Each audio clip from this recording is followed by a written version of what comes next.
না শুধু আমরাও মানুষ, আমাদের উপরে এভাবে ঝাঁপিয়ে পড়বেন না আপনারা। আমরা এমনি হতাশার মধ্যে আছি, তারপরে যদি এভাবে আমাদের উপরে ঝাঁপিয়ে পড়েন আমরা আরো হতাশায় ডুবে যাব। এমনি টেনশনে বাড়ি যাব কিভাবে, বুকে এখনো সিনালে ঘুরতেছি কারণ পাঁচটা আছে। সূর্য এটা কি আশা করে ভাই? করা যায় ভাই, বলেন।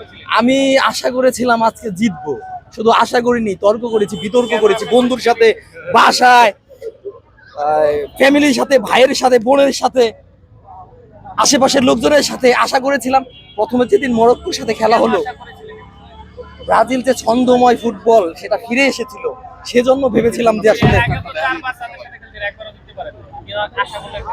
আশা করেছিলাম যে যখন হচ্ছে কি বলে মরক্কোর সাথে খেলার পরে একটু হতাশ হয়েছিলাম, তারপরে যখন আবার ব্রাজিল জিততে শুরু করলো, ছন্দময় খেলাটা ফিরে এলো, তখন আসলে আশা করেছিলাম যে এবারও হিসাব পূরণ হবে, কিন্তু সেই আশায় ঘুরে বাজ।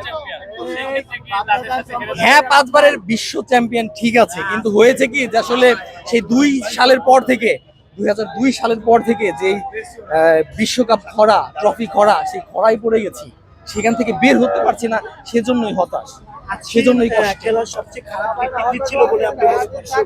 খারাপটা আসলে পরিকল্পনায় ভুল ছিল, তারপরে একটা ভাগ্যেরও ব্যাপার আছে, সেই সব দিক দিয়েই হেরে গিয়েছে। সেটাই তো আমারও তো প্রশ্ন, যে নেইমারকে কেন লাস্টে নামাবে?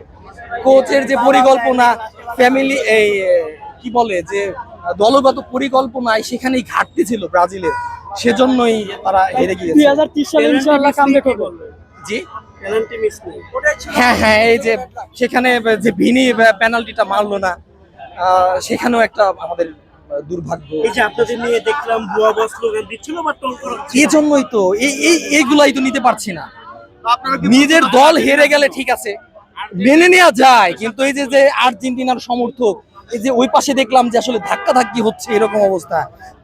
ধাক্কাধাক্কি না, এদের এক একটা কথাই তো এক একটা তীরের মতো, সেই যে তীর, এদের এক একটা কথা বুকের ভেতরে সে বিধে, এই যে কষ্ট, সেই কষ্টটা এখন এই যে কথাগুলো শুনতে হবে, এটা আসলে কিভাবে নিব সেই চিন্তাই করছি। বাসায় কথা শুনতে হবে, বন্ধু বান্ধবের কথা শুনতে হবে, এই টিএসসি তো আসতেই পারবো না, এই ভিসি চত্বরে তো আসতেই পারবো না, কারণ এই জার্সিটা পড়তে পারবো না, সেটাও খুব কষ্ট দেয়। আর্জেন্টিনার খেলা দেখতে আসবেন?